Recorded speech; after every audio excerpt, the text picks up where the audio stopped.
everybody. Welcome to Uncle Dave's Brigade. Today we've got an R&B song.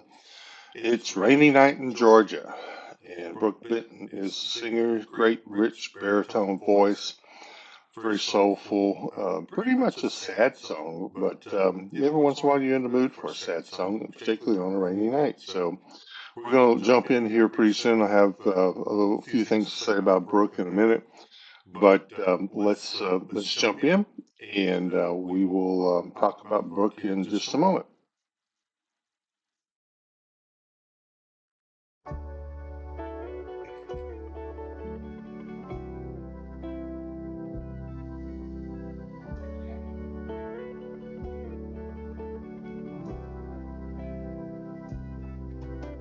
Hovering by my suitcase, trying to find a warm place to spend the night.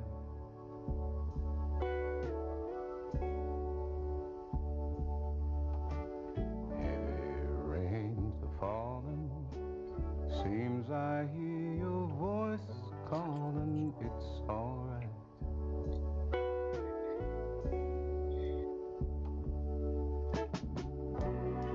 A rainy night in Georgia, a rainy night in Georgia. Lord, I believe it's raining all over the world. I feel like it's raining all over the world. Neon signs are flashing, taxi cabs and buses passing through the night.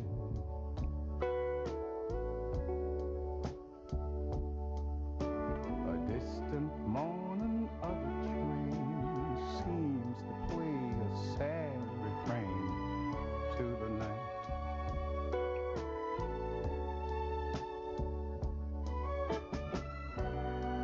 But it's a rainy night in Georgia, such a rainy night in Georgia. Lord, I believe it's raining all over the world. I feel like it's raining all over the world. How many times I've wondered,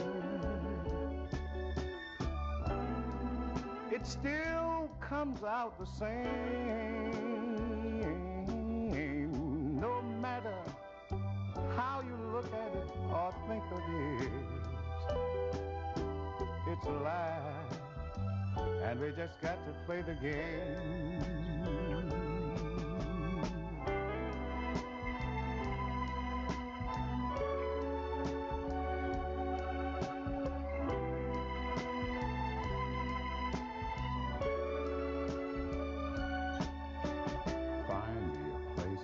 Boxcar, so I take my guitar to pass some time.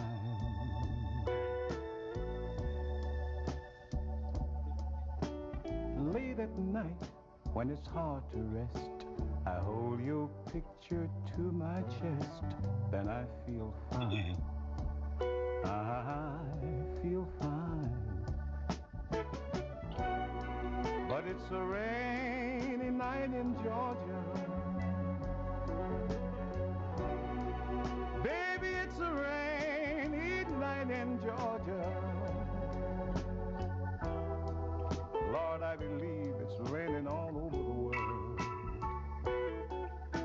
Kind of lonely, darling. It's raining all over the world.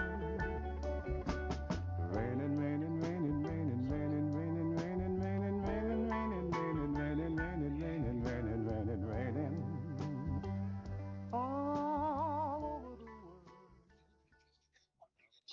Oh man, that part where he says, "I hold your picture to my chest and everything's going to be fine," that gets me. But anyway, this was a comeback hit for Brooke in 1970. He had his first hit in 1959. Prior to that, he was a writer, producer, and wrote and produced, throughout his career. had a string of hits in the 60s and kind of had a dip in his career there in the late 60s, early 70s. But the 1970, he did come out with this song, and it was a huge hit. It played on R&B and on Top 40 as well. He hit a home run with this one. But a little bit about him. He grew up in South Carolina, and he grew up singing in gospel music in a Methodist church in South Carolina, where his dad was the choir director, and so he's got some deep roots into the soulful sounds of the gospel genre. And then he moved to New York and got into the music business to the East Coast. But his Christmas album, I wanted to tell you about that. His Christmas album is really, really good. You really need to, if you look for something different, a little soulful, a little bit different from the typical stuff you hear.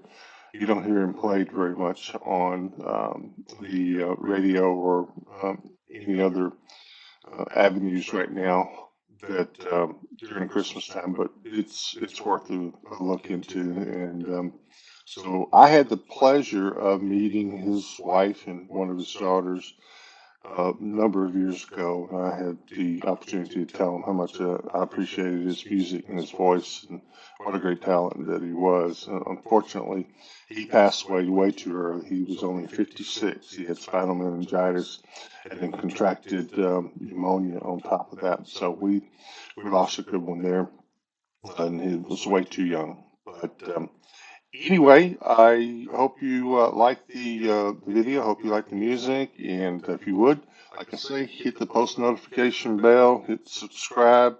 Come on back. We're going to do some more. We're going to do a lot more. And give me some comments down there. Let me know what you want to hear. I'd be glad to do it. But be kind to each other out there and be kind to yourself. Thanks a lot.